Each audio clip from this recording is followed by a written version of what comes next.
We are almost there. Lesson 8, the top middle. Our cube should look like this now.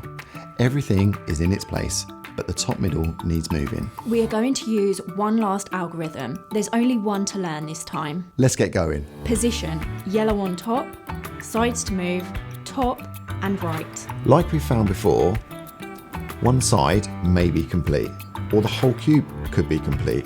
We'll start as if no sides are complete.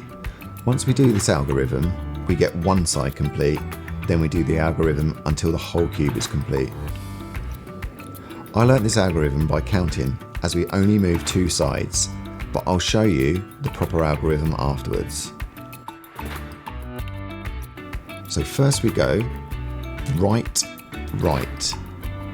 Then we go top, right, top as 1, 2, 3. Then we send it back for 5. 1, 2, 3, 4, 5. Then we send it back 2 again. 1, 2. As you can see, one side is now complete.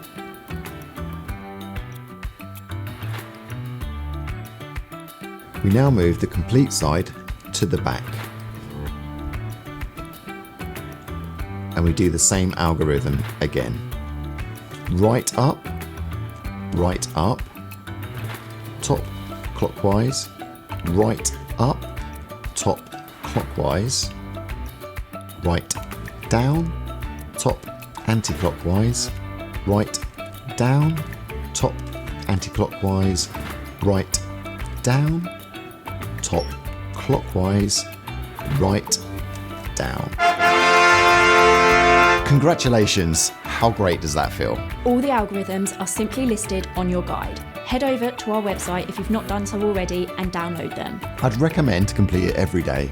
You'll learn all the algorithms off by heart soon enough and will be able to teach others. Spread the love. It's a great way to spend time. You are amazing. Well done for completing the Rubik's. And if you want to join our Hall of Fame, check out our video for the TLC spin and show us your skills.